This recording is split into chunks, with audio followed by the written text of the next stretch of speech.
Assalamualaikum warahmatullahi wabarakatuh. Alhamdulillah wassalatu wassalamu ala Rasulillah sayyidina Muhammadin wa man walah la haula wala quwwata illa billah. Allahumma anfa'na bi ulumina wa muslimin waj'alna minas shalihin wal mukhlasin. Amma ba'd.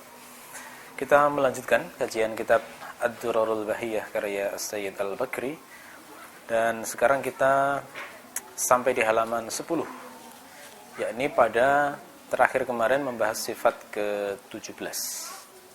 Sekarang sifat ke-18. Wa-thamina asyara kaunuhu sami'an wa yastahilu alaihi kaunuhu asam. Yang ke-18 adalah keberadaan dia, yakni Allah itu maha mendengar dan mustahil baginya tuli. Ya. Ini kalau kita kaitkan dengan dalil, memang banyak sekali yang menunjukkan Allah itu punya sifat sami'an basira, maha mendengar dan maha melihat. Tentang mendengarnya seperti apa, tentu saja kita harus meyakini Allah itu tidak sama dengan hambanya. Laisa kamitslihi syai'un, tidak ada satupun yang sama dengan Allah. Lam yakun lahu kufuwan ahad, tidak ada satupun yang sama dengan Allah. Di dalam Al-Quran kita diperintahkan untuk berdoa kepada Allah. Ud'uni astajib lakum. Berdoalah kepadaku, niscaya kamu akan kukabulkan permintaan. Nah, ketika Allah memerintahkan berdoa, namanya berdoa itu kan bersuara. Ya. Namanya berdoa harus diucapkan. Tidak bisa dikatakan berdoa jika masih di batin. Namanya doa itu harus diucapkan. Kalau masih di batin itu masih berbentuk tahditsun nafas, masih bahasa Jawanya masih kerentek, masih keinginan. Itu belum jadi doa. Dinamakan doa adalah ketika diucapkan. Ya. Jadi syariatnya adalah kalau punya keinginan itu mengucapkan, bukan sekedar di batin. Ketika Allah memberikan janji berdoalah niscaya akan kukabulkan, itu maknanya berarti meminta dengan mengucapkan, bukan sekedar membatin saja. Ya. Makanya sholat misalnya, sholat itu kan terdiri dari doa dan pujian pada Allah. Boleh nggak sholat di batin saja? Ya nggak bisa. Sholat membaca Al-Fatihah itu termasuk rukun sholat kan? Nah, kalau misalnya itu ditinggalkan, sholatnya tidak sah. Bahkan kalau dalam mazhab Asy-Syafi'i, orang itu misalnya bermakmum kepada imam yang bacaannya rusak, itu sholatnya nggak sah. Ya, kalau dia bacaannya bagus, makmumnya bacaannya rusak, itu sholatnya tidak sah. Yang sah cuma imamnya saja. Makmumnya yang bacaannya bagus, nggak sah.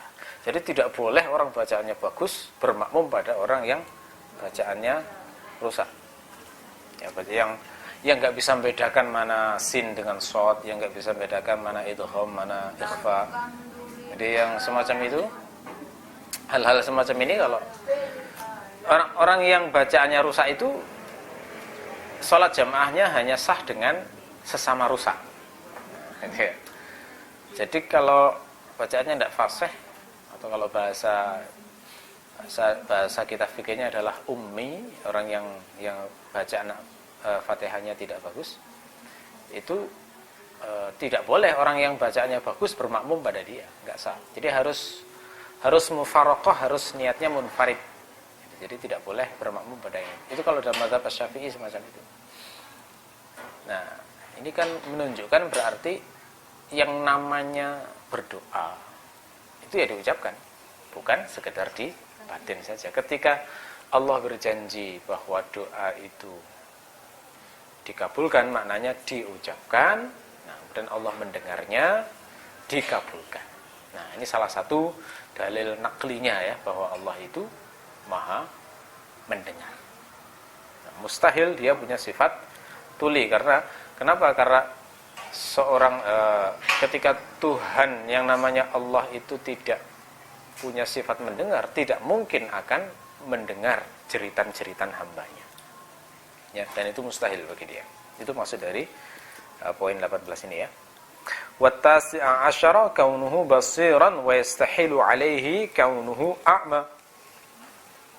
Yang ke-19 adalah keberadaan dia yang maha melihat dan mustahil baginya buta. Ya.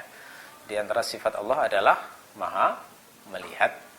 Melihat apapun yang dilakukan oleh hambanya, tidak ada satupun yang tersembunyi dari Allah. Makanya ketika ada satu kisah seorang ulama didatangi oleh muridnya, kemudian muridnya mengatakan, wahai guruku, izinkan aku bermaksiat. Ya. Maka gurunya mengatakan, boleh, tapi carilah tempat yang kira-kira nggak bisa dilihat Allah. Bingung sudah ya? Mana tempat di bumi ini yang kira-kira nggak bisa dilihat Allah? Tidak ada toh? Nah, semacam ini Allah mau melihat segala sesuatu yang ada pada hambanya. Sampai digambarkan Al-Quran itu sekecil apapun sampai yang basah dan yang kering, Allah itu tahu. Allah itu maha mengetahui, Allah maha melihat. Ya, Sami'an basiro, itu diulang berkali-kali di Al-Quran. Dan mustahil Allah itu buta. Makanya dalam salah satu hadis, salah satu ciri yang menunjukkan kedustaan Dajjal itu adalah karena Dajjal itu matanya buta sebelah. Ya kan? Dajjal itu matanya buta sebelah. Bukan bermata satu ya. Ini banyak yang memahami keliru. Dajjal itu bukan bermata satu, tapi buta. Matanya dua, sama seperti kita. Ya, matanya dua. Jadi biji matanya dua, kelopak matanya dua, sama dengan kita. Rongga matanya dua, cuma salah satunya buta. Nah, buta sebelah itu dalam bahasa Arab disebut a'war. Jadi Dajjal itu disebut a'war, buta sebelah, bukan bermata satu. Makanya yang bayangkan bermata satu itu kayaknya belajar Dajjal dari komik sepertinya. Makanya ya salah memahami tentang Dajjal. Jadi mulai hari ini nggak boleh membayangkan Dajjal seperti Cyclops misalnya ya. Nah, benar. Karena memang dalilnya tidak berbunyi bermata satu. Jadi matanya dua, bukan satu. Makanya saya kadang-kadang itu geleng-geleng kepala ketika ada orang yang ngirim video atau foto bayi yang cacat ya, matanya di tengah sini, di dahi ini, terus dikirimkan sambil dikasih caption, awas, bayi Dajjal telah lahir. Pernah dapat gitu? Nah, ini yang ngirim nggak tahu tentang Dajjal, sehingga keliru. Ya. Itu kan sebenarnya bayi mata di tengah itu kan kelainan biasa ya. Di medis itu ada istilahnya namanya. Dan ini kan kasihan toh, sebenarnya dia cacat. Bayangkan, dia lahir sudah cacat, dituduh Dajjal lagi. Itu kan keterlaluan toh ya. Nah itu tidak benar itu, karena memang nggak demikian, dalam hadis itu nggak bilang begitu. Saya kebetulan karena melihat beberapa salah persepsi tentang Dajjal itu, sempat menulis buku khusus tentang Dajjal. Judulnya Salah Kaprah Tentang Dajjal. Nah, ada, sudah terbit bukunya. Salah Kaprah Tentang Dajjal. Ini salah satu kekeliruan tentang Dajjal itu di situ, di persepsi mata satu itu ya, yang salah. Jadi Nabi itu mengatakan innahu a'war, Dajjal itu buta sebelah. Wa inna rabbakum laisa bi'a'war, kata Nabi, dan Tuhanmu itu tidak buta sebelah. Nah, jadi Nabi mengajarkan begitu. Jadi kalau ada orang ngaku sebagai Tuhan tapi dia buta, nah jelas bukan sifat Tuhan gitu. Jadi seakan-akan ini menjadi cara cepat untuk mengenali pendusta di akhir zaman yang mengaku sebagai Dajjal. Kenapa? Karena fitnah Dajjal itu dahsyat luar biasa. Tidak semua orang bisa mengenali dia bahwa dia itu adalah Dajjal. Terutama para wanita, kata Nabi. Zaman kata Nabi itu nanti pengikut Dajjal paling banyak itu adalah perempuan. Ya.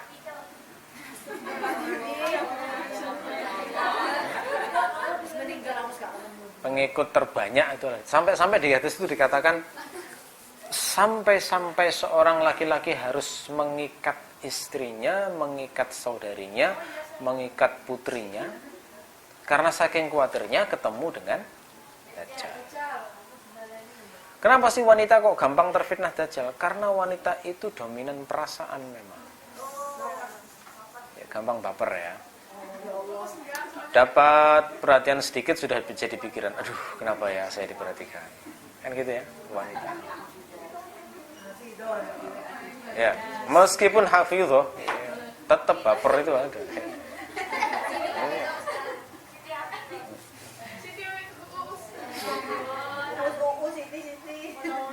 Jangan bayangkan Dajjal itu kejam ya, karena nggak ada dalil yang menunjukkan kejam. Dajjal itu dikatakan Nabi itu ketika muncul diidam-idamkan orang Islam. Nah, kalau semacam ini kan berarti kita bayangkan Dajjal saat muncul itu tampil sebagai orang yang baik. Tampil sebagai orang yang baik, suka menolong, dia lembut, penyayang, solutif bagi masalah-masalah manusia. Nah, yang kayak gini kan disenangi mak-mak ya. Ya, makanya wajar kalau Nabi mengatakan pengikut Dajjal itu yang paling banyak terfitnah itu wanita ya. Itu, makanya hati-hati ya. Oke, kembali ke topik. Wal ishruna kaunuhu mutakalliman wa yastahilu alaihi kaunuhu abkam. Ya. Yang sifat ke-20 adalah keberadaannya sebagai zat yang maha berbicara dan mustahil baginya bisu. Jadi Allah adalah zat yang berbicara, tidak usah membayangkan bagaimana caranya berbicara. Yang jelas beda dengan makhluknya. Kalau dalam ilmu fonologi, cara manusia berbicara bisa dikaji, melibatkan mulut, gigi, lidah, ya, tenggorokan. Makanya di ilmu tajwid kan juga ada pembahasan tentang sifat-sifat huruf ya. Bagaimana cara mengucapkan sin, shin, itu kan iya dibahas betul seperti apa gerakan lidahnya, pertemuan gigi dengan lidah bagaimana, terus gerakan udaranya bagaimana. Itu bisa dijelaskan. Kalau suara manusia ketika berbicara bisa dijelaskan dengan mekanisme ilmu aswat ya, ilmu aswat fonologi. Jadi bisa dijelaskan itu. Tapi kalau bicaranya Allah ya tidak bisa disamakan dengan manusia. Yang jelas kita beriman bahwa Allah itu berbicara. Seperti apa suaranya? Wallahu a'lam. Bagaimana mekanismenya? Wallahu a'lam. Tidak perlu dibahas lebih jauh. Kenapa? Karena memang itu sudah memikirkan zat Allah, tidak boleh. Kita diperintahkan untuk memikirkan ciptaan Allah. Ya, kata para ulama, tafakkaru fi khalqillah wa la tafakkaru fi dzatillah. Kalau kita memikirkan zat Allah pasti nggak akan nutut itu dan akan tersesat kalau kita ikuti terus. Ya, jadi kita imani begitu. Yang jelas Allah itu berbicara pada malaikat seperti diceritakan dalam Al-Qur'an, wa idz qala rabbuka lil malaikati inni ja'ilun fil ardi khalifah.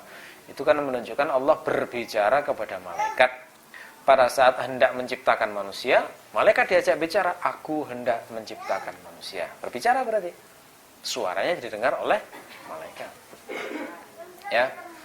Allah berbicara, suaranya didengar oleh malaikat. Malaikat mendengar lalu merespon ucapan Allah itu. Kan begitu toh? Qalu ataj'alu fiha man yufsidu fiha wa yasfiku dima. Mereka berkata, apakah engkau akan jadikan makhluk yang akan merusak di bumi dan menumpahkan darah? Artinya apa? Berarti malaikat mendengar suara Allah dan menjawab, merespon dari suara Allah itu. Termasuk Nabi Adam. Bukan satu-satunya ya, manusia pertama yang diberi anugerah mendengar suara Allah itu ya Nabi Adam, ya kan? Mulai peristiwa awal sejak Adam dimuliakan, malaikat suruh sujud kan mendengar juga itu. Usjudu li Adam fasajadu. Jadi Allah berbicara pada malaikat, didengar oleh Adam juga. Mereka sujud pada Adam. Terus ketika Allah memerintahkan kepada Adam tinggal di surga, ya kan? Uskun anta wa zawjukal jannah, kan gitu ya. Tinggallah kamu dan istrimu di surga. Kan diajak bicara berarti. Terus diwanti-wanti oleh Allah. Jangan sekali-kali mendekati pohon ini, ya. Jangan sekali-kali memakan buah pohon ini, dan hati-hatilah dengan ucapan iblis karena dia musuh yang nyata bagimu. Diajak bicara. Lalu ketika Adam itu melanggar larangan Allah karena tipuan iblis, maka Allah juga menegur Adam. Ya, ditegur, kenapa kamu kok memakan buah larangan ini, padahal sudah diingatkan. Itu semua bicara semua, dan makanya Nabi Adam nggak mungkin kafir. Nggak mungkin kafir, ya kan? Kenapa? Karena mendengar langsung ayat Allah itu bagaimana caranya kafir? Kan nggak bisa. Semua makhluk di langit tidak mungkin kafir dari sisi mengingkari keberadaan Allah, nggak bisa. Tetapi kalau kafir dari sisi menentang perintah Allah, bisa. Itulah yang dilakukan oleh iblis. Iblis itu kafirnya bukan mengingkari adanya Allah, bukan. Iblis itu orang yang paling alim terhadap Allah. Arif billah, itu orang yang mengenal Allah betul. Ya, menyembah Allah nggak tahu, mungkin ribuan tahun kita nggak tahu berapa lama di langit menyembah Allah. Tapi gara-gara menentang satu perintah Allah yang jelas diperintahkan padanya, maka Allah menyebutnya kana minal kafirin. Dia termasuk orang kafir. Jadi awas ya, hati-hati, definisi kafir itu bukan dibatasi pada orang yang tidak percaya adanya Tuhan, tidak. Bisa jadi percaya Tuhan tapi kafir. Nah, iblis itu contohnya. Bisa jadi menyembah Allah selama puluhan tahun tapi kafir. Nah, itu iblis contohnya. Bisa jadi fasih, ilmunya dalam tapi kafir. Nah, itu iblis contohnya. Ya, makanya para ulama membuat satu kaidah penting juga dalam ajaran Islam itu. Kalau ajaran-ajaran sifatnya qat'i, pasti, yang enggak ada ijtihad, lalu diingkari, maka dia keluar dari Islam. Contohnya apa? Banyak. Misalnya wajibnya sholat. Itu ajaran Islam yang enggak ada ikhtilaf itu. Enggak ada ulama yang berikhtilaf wajibnya sholat. Kalau kunut atau tidak kunut itu ikhtilaf. Jari saat tasyahud itu diangkat lalu diam atau gerak-gerak, nah itu ikhtilaf. Mengangkat tangan setinggi telinga atau setinggi pundak itu ikhtilaf. Meletakkan tangan apakah di dada ataukah di perut ataukah bawah perut itu ikhtilaf. Setelah i'tidal sami Allahu liman hamidah, apakah tangannya dilepaskan di samping pinggang ataukah kembali disedekapkan dada, itu ikhtilaf. Tapi kalau wajibnya sholat tidak ada yang ikhtilaf. Makanya orang berbeda pendapat pada persoalan ikhtilaf itu tidak keluar dari Islam. Tetapi kalau pada persoalan yang qat'i, yang gak ada ikhtilaf, dia disebut keluar dari Islam. Orang gak sholat dalam mazhab Syafi'i, kalau alasannya malas, maka dia berdosa besar. Berdosa besar dan dihukum penggal kalau gak tobat, begitu ya. Tetapi kalau dia nggak sholat karena menganggap tidak wajib, maka dia telah dianggap murtad, keluar dari Islam. Kenapa? Karena sholat perkara qat'i, termasuk wajibnya puasa Ramadan, wajibnya zakat, wajibnya haji, wajibnya berbakti pada orang tua, wajibnya jujur, haramnya dusta. Itu semua perkara-perkara qat'i dalam agama. Ya, jadi gini. Makanya ini juga yang menjelaskan kenapa Allah itu murka luar biasa pada murka luar biasa pada iblis, tetapi lembut terhadap kesalahan Adam. Padahal sama-sama melanggar loh ya. Iblis itu melanggar perintah Allah, Adam juga melanggar perintah Allah. Tapi perhatikan sikapnya. Kenapa kok beda? Iblis itu Allah murka langsung dilaknat, ya kan? Diusir dari surga. Adam melanggar lembut sekali, cuma mengatakan ihbitu minha jami'an. Sudah, sekarang turun semuanya. Kalau nanti sudah turun petunjuk, fa imma ya'tiyannakum minni hudan, gitu ya. Kalau sudah turun petunjuk dariku, maka siapa yang ikuti petunjukku, maka la khaufun 'alaihim wa la hum yahzanun. Dia tidak akan pernah merasa takut dan duka cita. Itu kan lembut sekali ya. Kenapa bedanya? Nah, bedanya adalah Adam tidak pernah berniat menentang perintah Allah. Tidak ada. Adam itu bermaksiat, tertipu ceritanya. Bermaksiatnya tertipu, dan itu munculnya karena syahwat. Kalau iblis maksiatnya itu sengaja menentang perintah Allah. Kenapa? Merasa dirinya benar. Wah, itu yang paling berbahaya. Orang kalau sudah maksiat tapi merasa dirinya benar, nah itu mengikuti iblis. Kalau orang maksiat masih merasa salah, itu masih ada harapan diampuni Allah ya. Tapi kalau sudah jelas maksiat, mencari-cari pembelaan untuk dirinya sendiri, itu mengikuti sunnahnya iblis. Berbahaya itu ya. Nauzubillah min dzalik. Oke.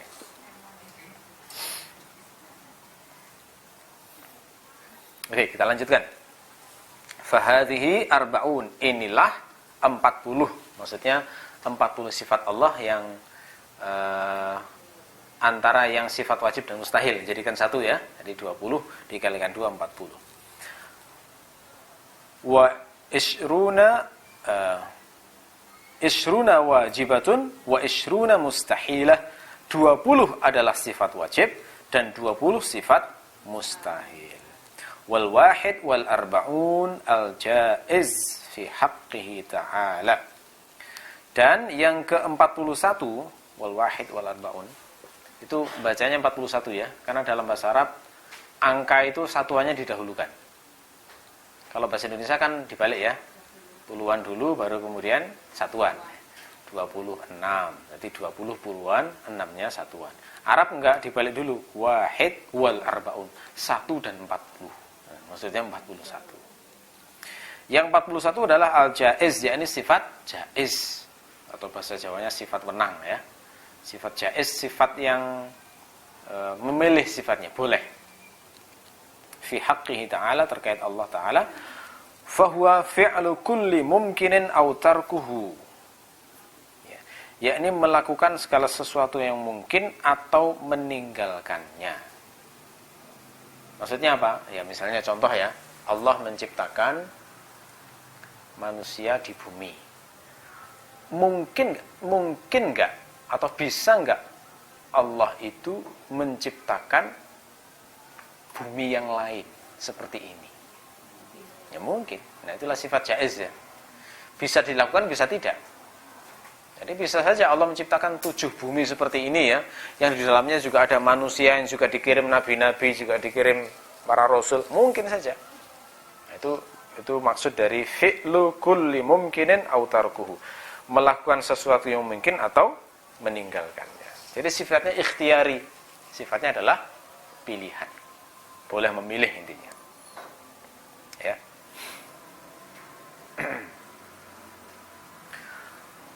Wa yajibu alaihi an ya'rifa adillatal aqaid al-madhkurah walau ijmalan. Dan wajib baginya untuk mengetahui dalil-dalil akidah yang telah disebutkan walau secara global. Ya, adillah di situ jamak dari dalil, aqaid jamak dari aqidah, al-madhkurah isim maf'ul dari kata dzakara, menyebut madhkur yang disebut, walau ijmalan, meskipun secara global. Ijmal itu lawannya tafsil. Tafsil itu rincian. Ya. Jadi tiap muslim itu wajib mengetahui dalil-dalil ini, sifat-sifat Allah ini, terutama yang paling utama ya, itu adalah memikirkan bukti-bukti adanya Allah. Ini yang paling utama dulu. Karena tidak mungkin kita bicara sifat Allah sementara keberadaan Allah sendiri belum diurus dengan serius ya, nggak mungkin. Jadi kewajiban pertama itu orang menemukan Tuhannya dulu. Benarkah Allah itu ada? Kalau ada, buktinya apa? Nah, harus begitu. Ya. Yang ini nggak boleh taklid yang kayak begini. Kalau dalam urusan fikih boleh taklid, boleh tanya pada ulama yang ngerti. Tapi kalau urusan akidah dasar kayak semacam ini, membuktikan adanya Allah, tidak boleh taklid, tidak boleh ikut-ikutan. Jadi harus dipikirkan betul sampai bisa menemukan. Kapan mulai wajib? Mulai wajibnya saat sudah balik. Berarti kayak jenengan begini itu, ketika sudah pertama kali haid, sudah wajib memikirkan bukti-bukti adanya Allah. Ini semenjak haid sampai sekarang kira-kira sudah berapa tahun ini? Belasan. Wih. Usianya sudah Sudah 30-an ya? Luar biasa ya. semenjak balik itu sudah wajib memikirkan itu. Jadi tidak boleh melalaikan ini. Ini fardu ain ya, bukan fardu kifayah. Fardu ain setiap orang wajib untuk memikirkannya ketika sudah balik.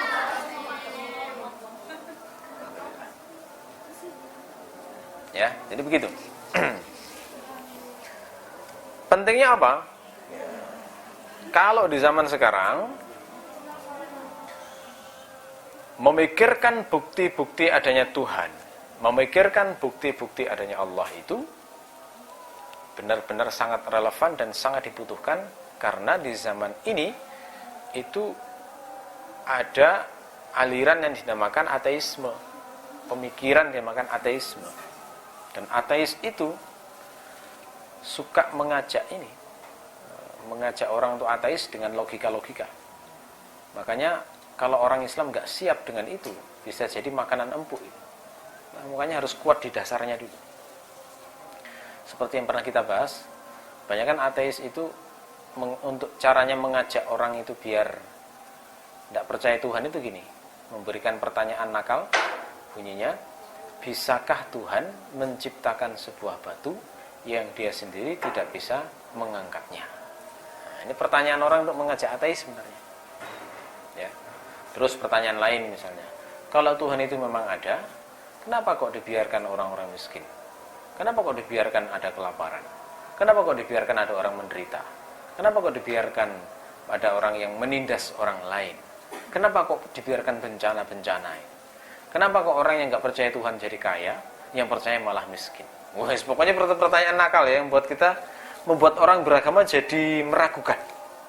Nah, ini kalau nggak punya dasar kokoh pembuktian adanya Tuhan, bisa terseret itu ya, bisa masuk itu. Nah, gimana jawabnya? Nah, itu ya. Ya tadi berpikir gitu ya. Bagaimana memikirkan bukti-bukti adanya Tuhan, itu ya. Oke, saya tunjukkan beberapa contoh, tapi yang lainnya harus dikembangkan sendiri ya. Oke, saya ambil contoh ini,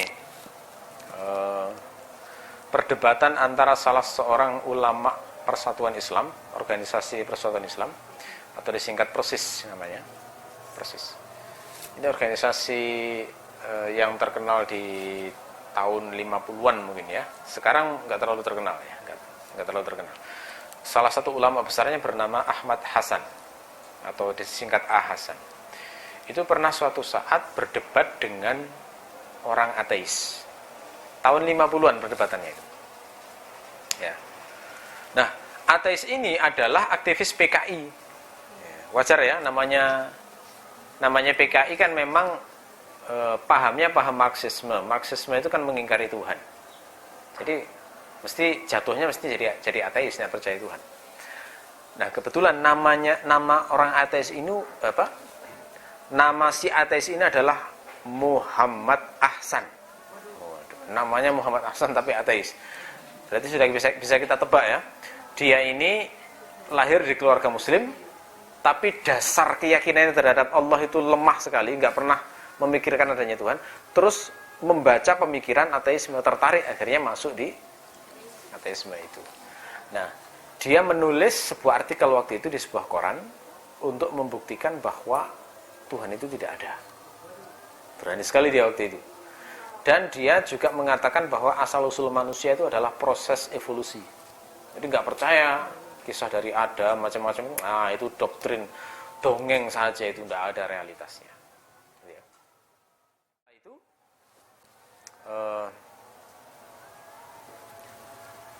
tulisan si ateis ini kemudian menyebar di berbagai tempat, lalu kemudian ada beberapa orang yang berinisiatif untuk mengundang si ateis ini berdebat dengan Hasan.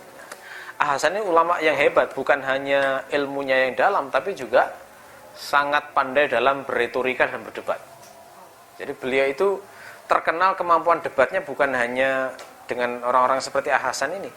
Biasa berdebat dengan ateis, pernah berdebat dengan Kristen, pernah berdebat juga dengan Ahmadiyah, berdebat dengan nasionalis, bahkan sesama ulama didebat juga itu, Hamka didebat, terus Hasbi As-Siddiqi didebat juga. Jadi memang ahli debat beliau.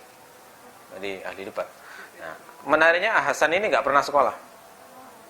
Jadi autodidak, ilmunya semuanya autodidak. Jadi beliau menguatkan di dua hal, yakni bahasa Arab dan bahasa Inggris.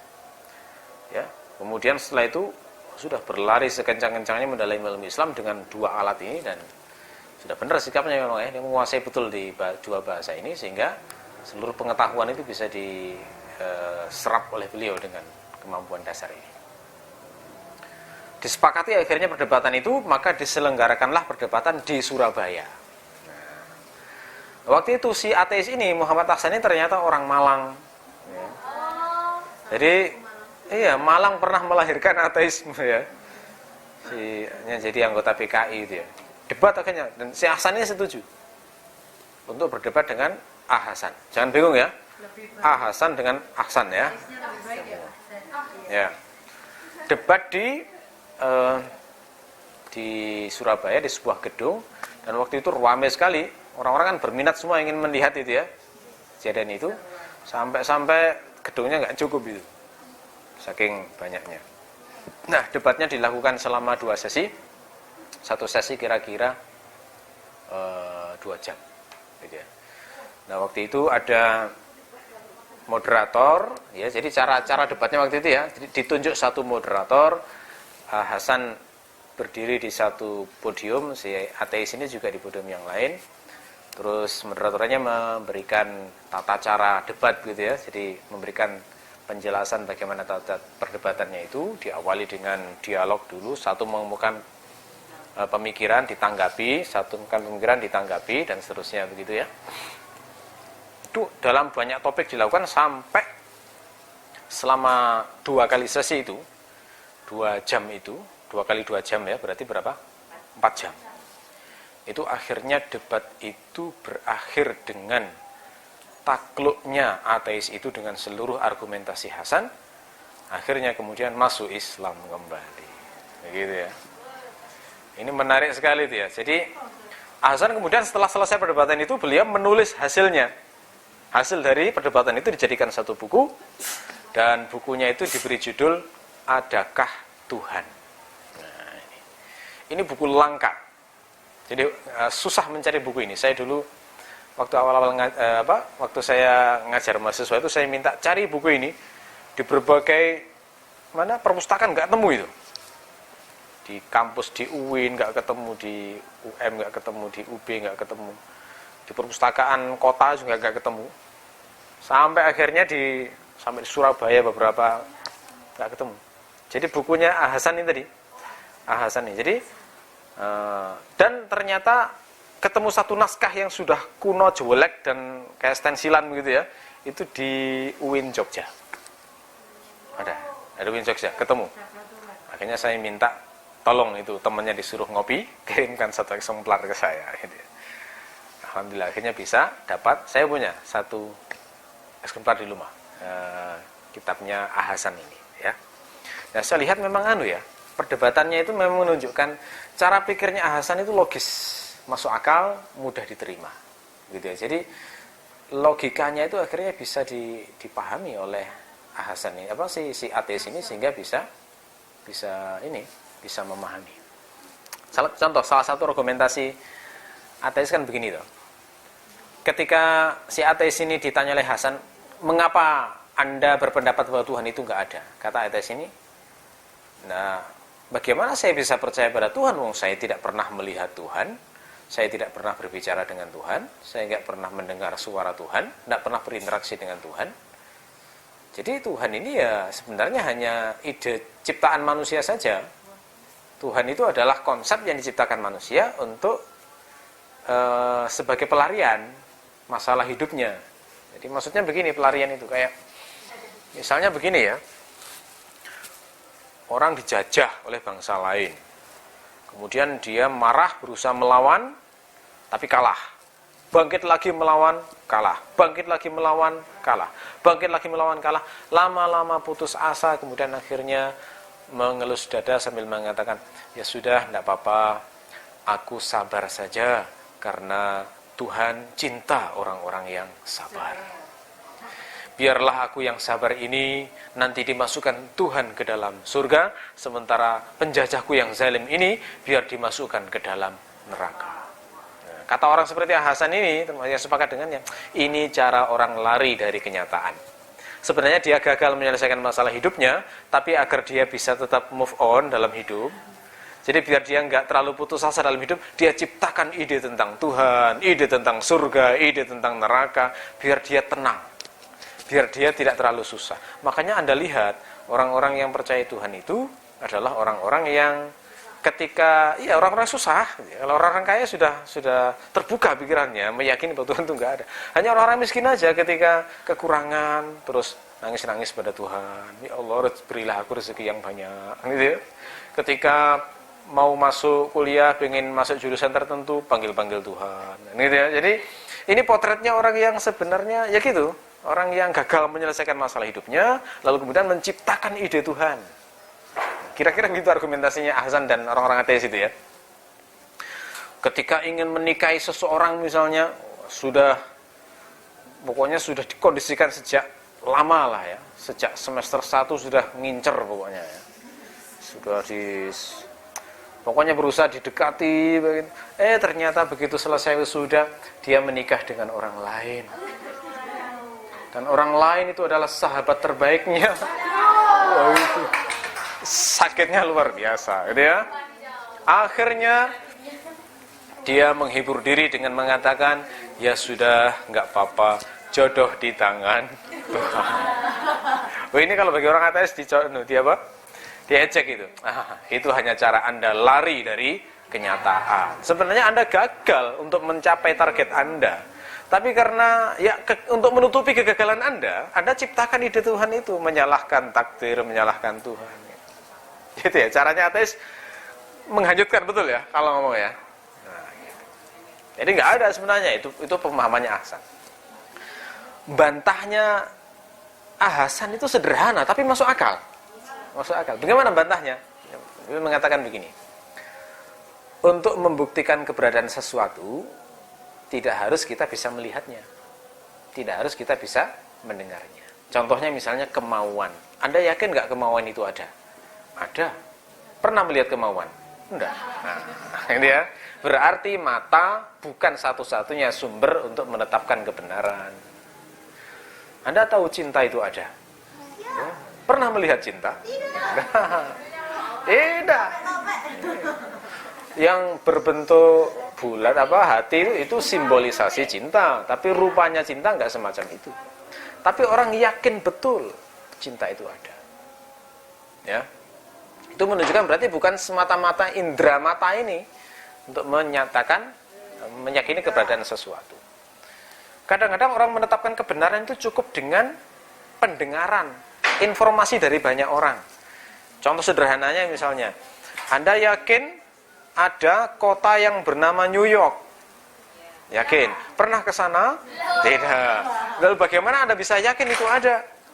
Ya. Kita yakin itu ada karena semua orang mengatakan begitu. Jadi kadang-kadang kebenaran sesuatu itu karena pemberitahuan kesepakatan seluruh manusia yang mustahil semua sepakat untuk dusta. Jadi informasi konsisten yang sama ya dari semua orang itu membuat mustahil mereka sepakat dusta itu. Ya kan? Karena kalau misalnya 10 orang dusta masih mungkin, satu sekolah dusta masih mungkin. Tapi kalau orang beda agama, beda partai, beda ideologi, beda keyakinan, semuanya ngomong sama, itu kan berarti yakin tuh kebenarannya itu.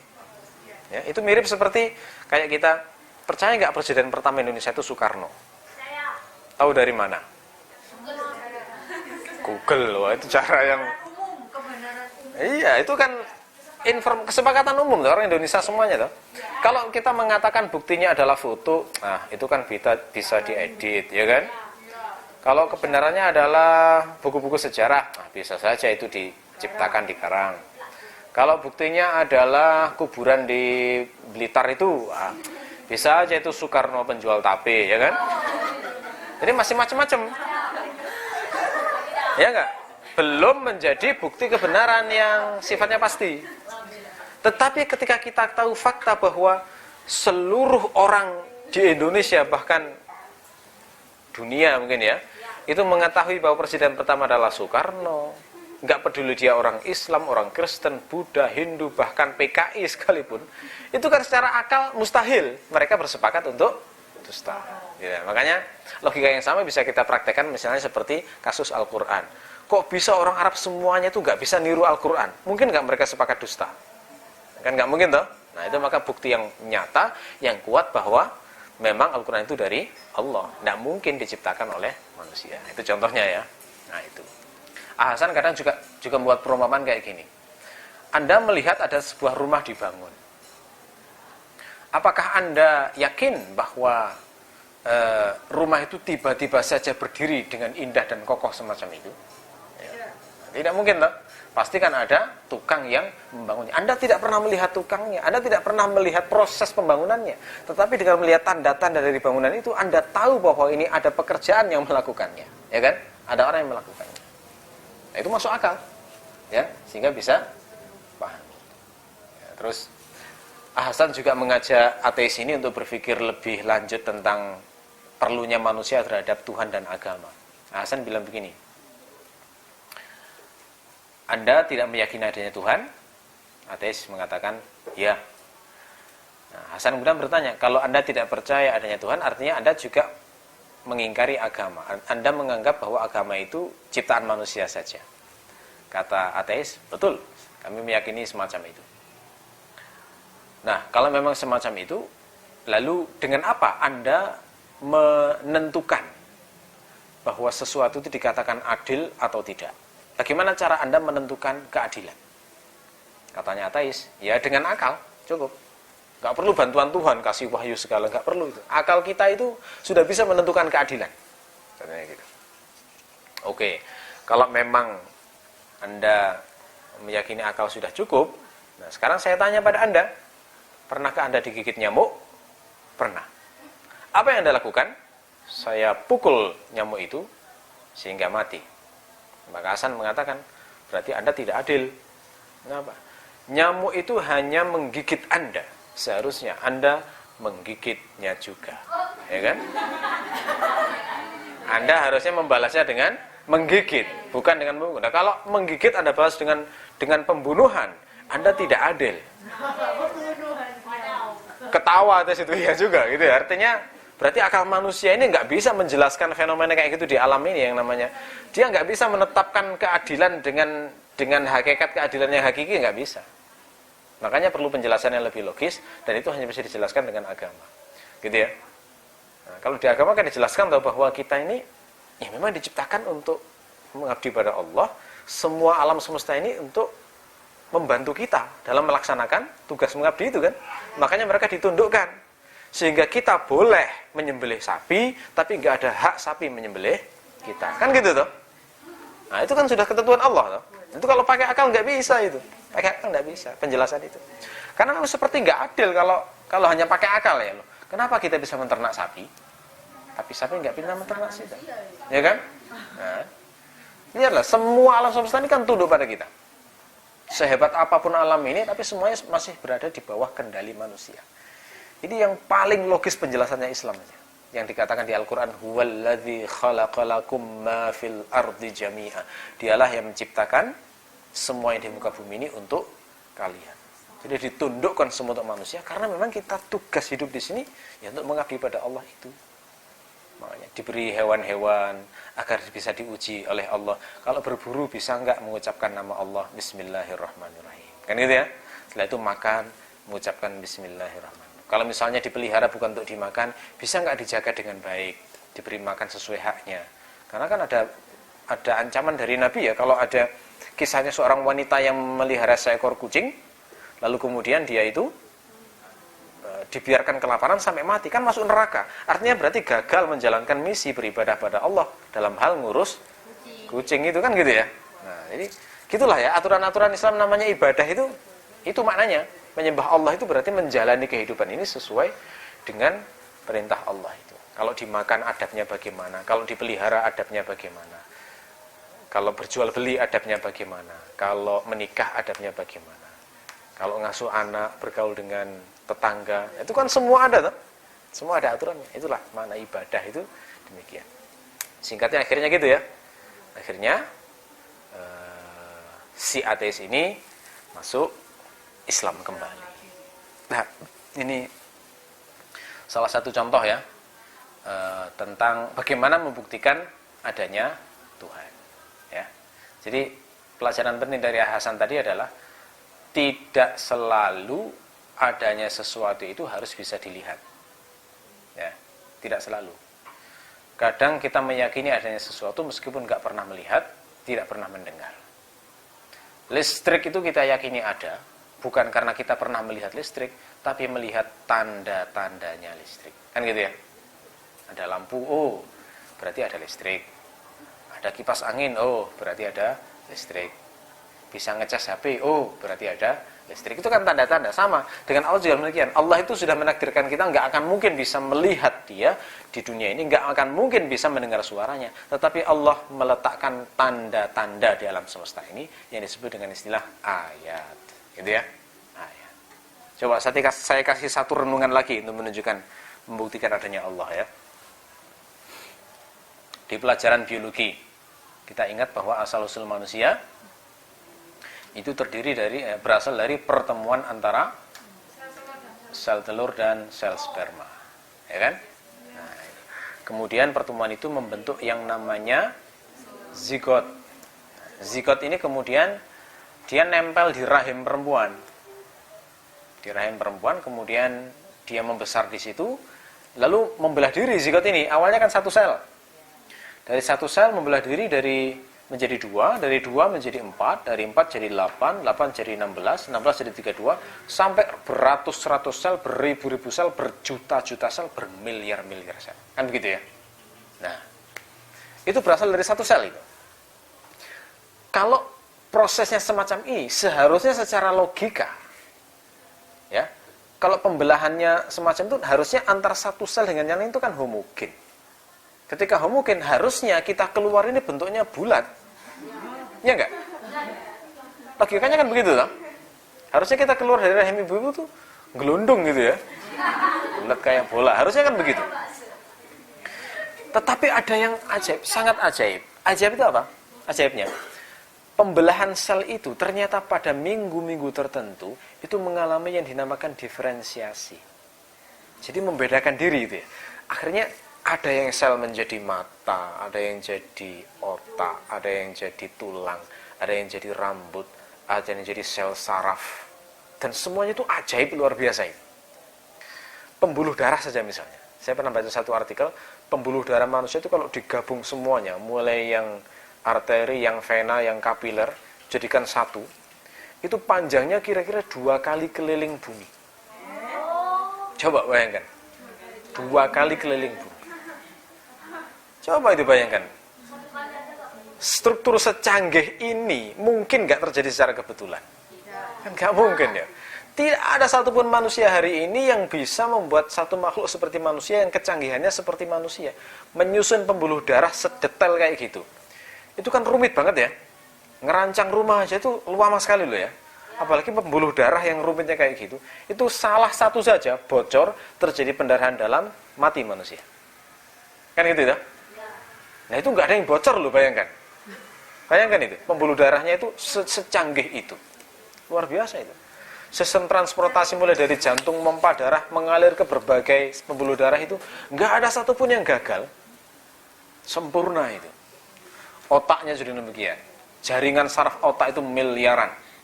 Jumlah sel otak itu luar biasa banyak.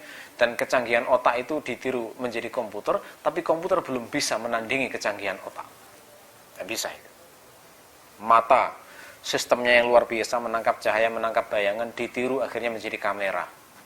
Ya kan? Bisa dibuat selfie-selfie. Itu niru cara kerja mata sebenarnya. Cara kerja mata yang ditiru itu. Coba itu, bayangkan itu.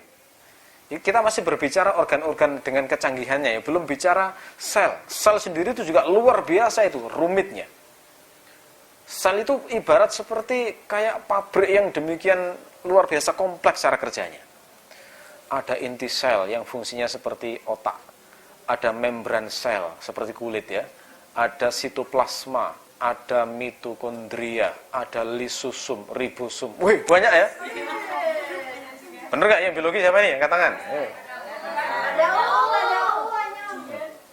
Itu kan luar biasa ya. Coba terangkan apa fungsi lisosum. Ya. Canggih luar biasa, coba bayangkan. Itu satu sel loh ya, satu sel. Itu kalau misalnya cara kerjanya rusak, satu aja ada unsur yang rusak, maka sel itu akan mati semuanya. Ketika sel mati, maka maknanya jaringan juga mati. Kalau jaringan mati, maka organ mati. Organ mati, sistem organ rusak. Organisme mati. Ya, dan di tubuh manusia ada miliaran triliunan sel-sel. Secanggih itu, coba bayangkan. Semuanya berasal dari setetes air mani. Mungkin nggak itu kalau tidak ada yang menciptakan? Kan nggak mungkin toh. Itu bukti kuat itu Allah itu ada. Nggak mungkin lah. Bagaimana mungkin sesuatu yang rumit dan canggih ada tiba-tiba? Itu gimana logikanya? Kalau ada orang bilang, saya melihat ada tumpukan besi, aluminium, paku, baut, mur, seng, kemudian ditiup angin kencang, tiba-tiba membentuk pesawat Boeing. Percaya nggak? Ya, itu omong kosong. Akal mana yang bisa menerima logika itu, ya kan? Nggak bisa. Itu baru pesawat loh ya. Pesawat yang lebih yang masih lebih canggih perbuatan manusia, ya kan? Manusia tubuh fisiknya canggih itu baru fisik loh ya, belum yang non fisik. Non fisik manusia itu punya namanya keinginan, ada akalnya, ada emosinya, ada kasih sayang, ada kebencian, ada cinta, ada kedengkian. Itu semua berasal dari setetes air mani. Loh kok bisa? Gimana caranya? Ya enggak? Ajaib enggak itu? Ajaib sekali. Makanya di Quran dikatakan, wa fi anfusikum afala tubsirun. Tidakkah kalian melihat diri kalian sendiri? Artinya kalau kalian betul-betul serius memikirkan diri kalian, pasti ketemu Tuhan. Tidak mungkin tidak. Ya. Ini ya. Ini contoh penerapan kewajiban mencari dalil membuktikan adanya Allah. Gitu ya. Oke, yang lain coba dikembangkan sendiri. Pas diam-diam itu tafakur, merenung gitu loh. Jadi biar tambah ilmunya, biar tambah kemantap keyakinannya. Orang-orang Islam yang awalnya Islam kemudian ateis, saya yakin nggak melalui proses ini, nggak pernah serius memikirkan Tuhan dulu. Sehingga akhirnya terjatuh pada kesesatan. Karena kalau serius, insya Allah kuat akidahnya, dia akan sampai terjatuh di situ.